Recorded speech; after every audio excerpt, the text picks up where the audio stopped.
Selamat siang, Shalom Bapak Ibu yang dikasihi Tuhan. Kita bertemu kembali dengan siraman rohani pada siang ini. Saya kembali mengajak Bapak Ibu sekalian untuk sharing firman Tuhan. Kali ini tema yang akan saya bagikan kepada Bapak Ibu sekalian adalah kualitas hidup orang beriman. Kualitas hidup orang beriman. Mari kita bersama-sama berdoa terlebih dahulu sebelum kita mendengarkan kebenaran firman Tuhan ini. Mari kita berdoa.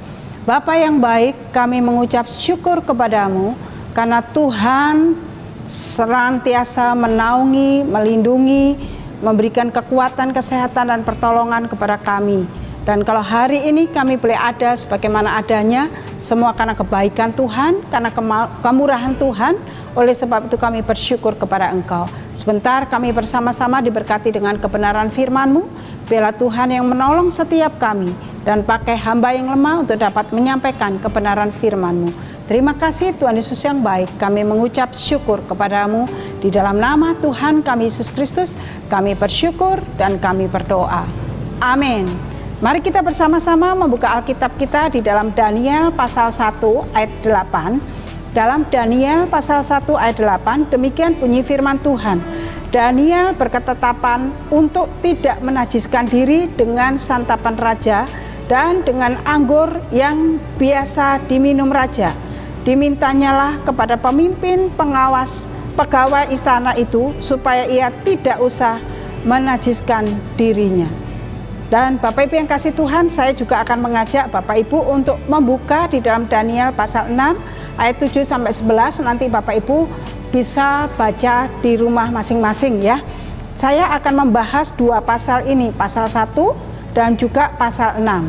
Nah, Bapak Ibu yang kasih Tuhan, kalau kita melihat tentang kehidupan dari Daniel ini, kalau kita membaca kisah hidup daripada Daniel ini, Bapak Ibu akan dapat memotivasi diri Bapak Ibu sekalian. Dan hidup Daniel ini, kisah hidup Daniel ini menginspirasi hidup kita untuk menjadi hidup yang berkualitas sebagai orang yang beriman. Kenapa? Mari kita melihat bagaimana kehidupan Daniel. Kalau di dalam pasal yang pertama ayat 8 tadi, di situ dikisahkan bahwa Daniel berketetapan hati untuk tidak menajiskan diri. Dan kalau di dalam pasal yang ke-6 ayat 7 sampai ayat 8 dan seterusnya, di situ Bapak Ibu yang kasih Tuhan, kita dapat melihat bagaimana Daniel dikelilingi oleh orang-orang atau para pejabat tinggi kerajaan dan semua penguasa dan wakil raja dan juga para menteri dan bupati yang jahat kepada Daniel, yang iri hati kepada Daniel. Kalau kita melihat di dalam kehidupan Daniel ini sungguh luar biasa bagaimana hidup Daniel di tengah-tengah pembuangan keberadaan dirinya pada saat itu. Dan para penguasa-penguasa ini berusaha mencari titik lemah dari kehidupan Daniel untuk menjatuhkan Daniel. Tetapi Bapak Ibu yang kasih Tuhan, mereka tidak ada satupun yang dapat menemukan titik lemah untuk menjatuhkan Daniel. Kalau kita melihat di dalam ayat yang kelima, pasal 6 ayat yang kelima dikatakan demikian. Kemudian para pejabat tinggi dan wakil raja itu mencari alasan dakwaan terhadap Daniel dalam hal pemerintahan, tetapi mereka tidak mendapat alasan apapun atau sesuatu kesalahan, sebab ia setia dan tidak ada didapati sesuatu kelalaian atau sesuatu kesalahan padanya. Jadi Bapak Ibu yang kasih Tuhan, Daniel mempunyai kualitas hidup yang begitu luar biasa sehingga tidak ada satu orang pun yang dapat menjatuhkan dia dari titik lemah yang ada di dalam hidupnya. Tetapi Bapak Ibu yang kasih Tuhan, kalau kita melihat usaha daripada para pejabat kerajaan ini atau penguasa-penguasa yang ada di dalam kerajaan ini, Bapak Ibu yang kasih Tuhan, mereka terus mencari titik lemah Daniel ada di mana. Nah, Bapak Ibu yang kasih Tuhan, ketika dia mencari titik lemah dalam kehidupan Daniel, yaitu tentang bagaimana dia memiliki satu kebiasaan yang luar biasa untuk membangun kehidupan rohaninya, yaitu Bapak Ibu yang kasih Tuhan, cara yang dipakai oleh mereka adalah tentang beribadahnya kepada Tuhan Allahnya. Oleh sebab itu Bapak Ibu yang kasih Tuhan, disinilah dipakai oleh penguasa-penguasa untuk menjatuhkan Daniel. Kalau kita melihat di dalam ayat yang ke-6, dalam Daniel pasal 6 ayat 6 dikatakan, maka berkatalah orang-orang itu, kita tidak akan mendapat sesuatu alasan dakwaan terhadap Daniel ini kecuali dalam hal ibadahnya kepada Allahnya. Nah, Bapak Ibu yang kasih Tuhan, ketika usaha mereka membuat Daniel untuk dapat dijatuhkan dan mencari-cari titik lemah untuk menghancurkan Daniel, maka Bapak Ibu yang kasih Tuhan, hanya satu yang dia temui, yaitu tentang beribadahnya Daniel kepada Tuhan Allahnya. Nah, Bapak Ibu yang kasih Tuhan, ketika ini didapati oleh mereka dan ketika mereka akan menghancurkan Daniel, Bapak Ibu yang kasih Tuhan, semua itu tidak membuat Daniel goyah. Semua itu membuat Daniel tetap di dalam imannya, tetap di dalam kebiasaannya untuk datang menghampiri Tuhan Allahnya. Bapak Ibu yang kasih Tuhan, kalau kita merenungkan apa yang terjadi dalam kehidupan Daniel ini, kadangkala Bapak Ibu yang kasih Tuhan, kita membanding-bandingkan dalam kehidupan kita secara pribadi. Ketika kita mengalami pergumulan-pergumulan yang hebat, ketika kita diperlakukan orang yang tidak adil seperti apa yang dialami oleh Daniel ini, seringkali kita marah kepada mereka, seringkali kita merasa bahwa itu tidak adil. Tetapi Bapak Ibu yang kasih Tuhan, kalau kita merenungkan apa yang dialami oleh Daniel ini, justru akan memotivasi hidup kita. Bagaimana Daniel menghadapi mereka, bagaimana Daniel caranya untuk melepaskan dakwaan-dakwaan itu atas mereka. Bapak Ibu yang kasih Tuhan, mereka menggunakan, yaitu mengandalkan Tuhan Allahnya yang dia sembah dengan setia. Sehari 3 kali dia menyembah Tuhan Allahnya, sehingga ketika hal itu terjadi diperhadapkan kepada Daniel, Bapak Ibu yang kasih Tuhan, Daniel tetap untuk setia kepada Tuhan Allahnya. Seringkali Bapak Ibu yang kasih Tuhan, kualitas hidup seseorang hanya dinilai dari seberapa besar pencapaian dalam hidup mereka. Jabatan dalam pekerjaan, kekayaan secara materi, dan sebagainya. Namun Bapak Ibu yang kasih Tuhan, sebagai orang percaya, saya dan Bapak Ibu yang kasih Tuhan, kualitas saya dan Bapak Ibu sekalian bukan ditentukan dengan apa yang kita capai secara materi, jabatan, harta kekayaan. Tetapi Bapak Ibu yang kasih Tuhan, kualitas hidup saya dan Bapak Ibu yang dikasih Tuhan ditentukan melalui kualitas iman kita kepada Tuhan Allah yang kita sembah. Apakah di dalam situasi apapun, masalah yang kita alami atau pergumulan yang kita alami yang harus kita selesaikan dengan kekuatan kita, dengan amarah kita?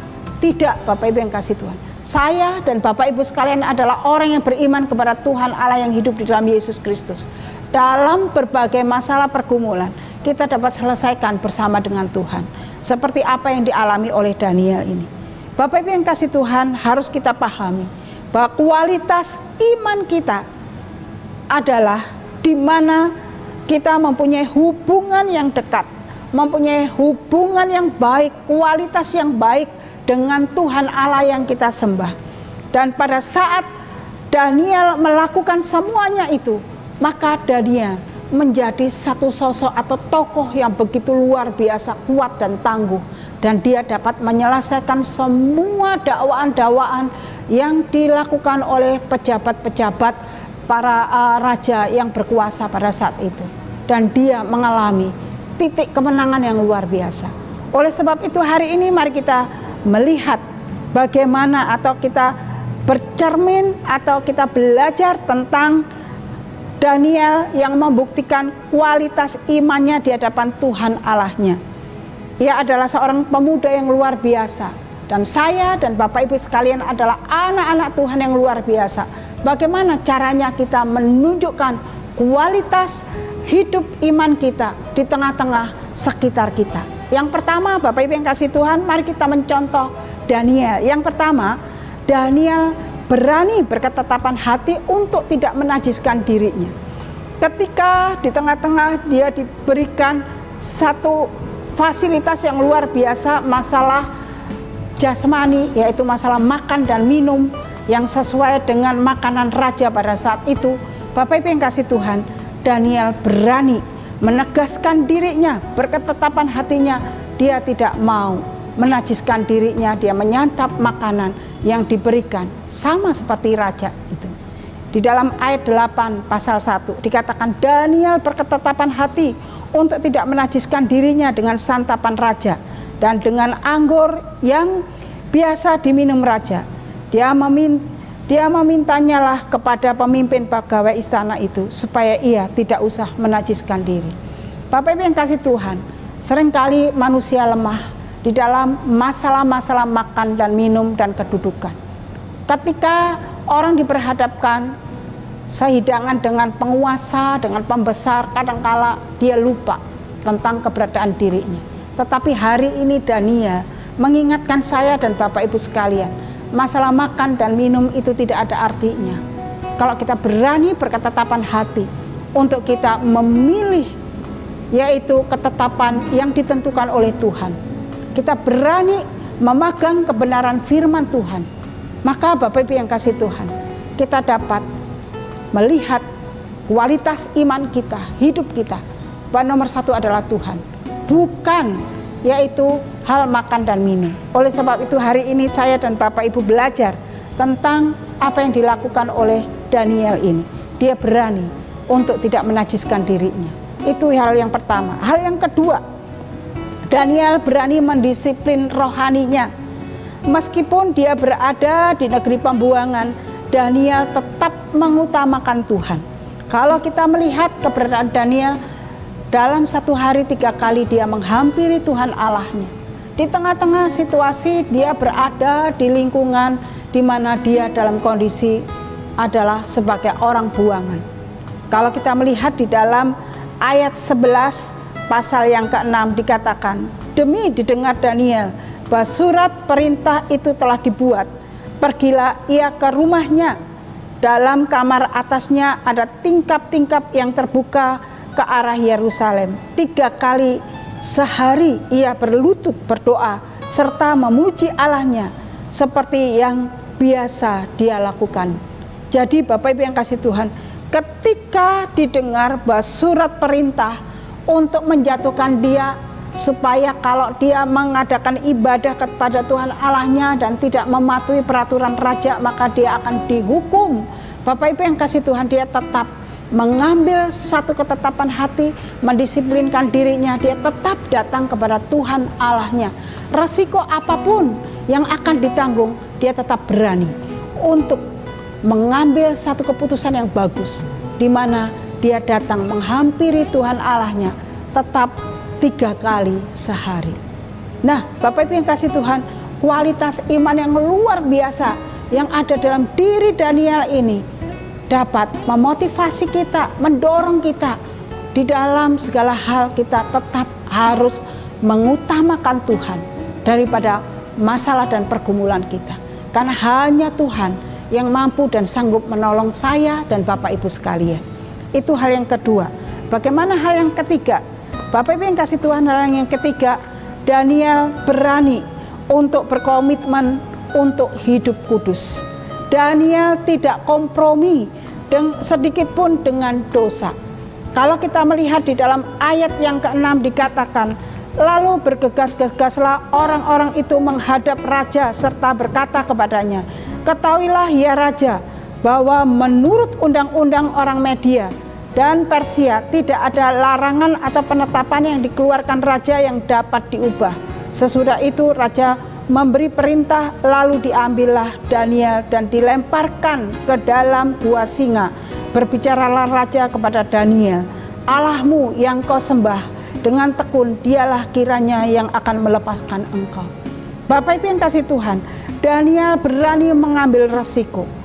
Dia berkomitmen tidak mau mencemarkan dirinya dengan dosa, tetapi Daniel tetap menguduskan dirinya. Dia tidak kompromi terhadap perkara-perkara duniawi. Sehingga Bapak Ibu yang kasih Tuhan, komitmen Daniel, ketetapan Daniel yang diambil begitu luar biasa itu diakui oleh rajanya. Kalau kita melihat di dalam ayat yang ke-17, di situ raja mengatakan kepada Daniel di bagian B, Allahmu yang kau sembah dengan tekun, dialah kiranya yang akan melepaskan engkau. Walaupun pada saat itu, Bapak Ibu yang kasih Tuhan, Daniel harus menerima konsekuensinya, harus masuk ke dalam gua singa, harus menghadapi maut, harus menghadapi masalah yang luar biasa, tetapi tetap komitmen Daniel, dia tidak mau mencemarkan dirinya, dia tidak mau kompromi dengan dosa, sehingga Bapak Ibu yang kasih Tuhan, kekuatannya ini diakui oleh raja. Allahmu yang engkau sembah dengan tekun, dialah yang akan, atau dialah kiranya yang akan melepaskan engkau. Ini sungguh pengakuan yang luar biasa. Bapak Ibu yang kasih Tuhan, hal yang dilakukan Daniel ini sungguh luar biasa, mampu dan sanggup menjadi satu teladan atau berkat bagi raja, bahwa Tuhan Allah yang dia sembah Daniel itu benar-benar Tuhan Allah yang hidup, yang mampu dan sanggup melepaskan Daniel. Bagian yang keempat, bagian yang terakhir, Bapak Ibu yang kasih Tuhan, Daniel tetap mengandalkan Tuhan tanpa ragu. Kenapa? Meskipun beberapa kali Daniel akan mendapatkan celaka karena komitmennya kepada Tuhan, namun ia tetap beriman kepada Tuhan Allahnya. Dia tetap mengandalkan Tuhan Allahnya, bahwa dalam situasi apapun Tuhan akan menolongnya. Terbukti di dalam ayat 23, pasal 6 ayat 23. Di sini dikatakan, Allahku telah mengutus malaikatnya untuk mengatupkan mulut singa-singa itu, sehingga mereka tidak mengapa-apakan aku, karena ternyata aku tidak bersalah di hadapannya, tetapi juga terhadap tuanku, ya Raja, aku tidak melakukan kejahatan. Dalam ayat 23 ini membuktikan ketika Daniel mengandalkan imannya, mengandalkan Tuhan Allahnya, bahwa Tuhan mampu dan sanggup menolongnya, melepaskan dari terkaman singa-singa itu. Bapak Ibu yang kasih Tuhan, raja pada saat itu melihat bagaimana kualitas hidup Daniel, bagaimana kualitas iman Daniel kepada Tuhan Allahnya. Maka Bapak Ibu yang kasih Tuhan, rajanya mengakui, dan Bapak Ibu yang kasih Tuhan, tidak ada satu orang pun yang dapat mendakwa Daniel dengan cara-cara yang licik. Melalui kisah hidup Daniel ini, biarlah kita memiliki kualitas iman yang luar biasa di hadapan Tuhan dan juga di hadapan manusia, di hadapan orang-orang sekitar kita, yang menunjukkan saya dan Bapak Ibu sekalian adalah anak-anak Tuhan, orang yang percaya kepada Kristus, yang memiliki kualitas iman yang hebat dan luar biasa. Nah, Bapak Ibu yang kasih Tuhan, bagaimana dengan saya dan Bapak Ibu sekalian? Apakah kita berani mengambil satu komitmen, keputusan seperti apa yang dialami oleh Daniel ini? Mungkin masalahnya berbeda yang kita hadapi, tetapi ketika kita berani mengambil keputusan untuk kita mengandalkan Tuhan, memiliki iman dan kualitas hidup yang benar di dalam Tuhan, maka Bapak Ibu yang kasih Tuhan, kita akan mengalami kemenangan di dalam Tuhan. Biarlah firman Tuhan ini memberkati saya dan Bapak Ibu sekalian, menguatkan dan meneguhkan iman percaya kita kepada Dia, bahwa Dia sanggup menolong kita. Amin. Mari kita berdoa. Bapa yang baik, kami mengucap syukur kepadamu. Kami percaya Engkau yang akan meneguhkan, menguatkan iman pengharapan kami di dalam Engkau. Berkati firman Tuhan ini, dan Engkau yang terus menopang dan menolong kami. Dalam nama Tuhan kami Yesus Kristus, kami bersyukur dan kami berdoa. Amin. Tuhan Yesus memberkati. Sampai ketemu. Shalom.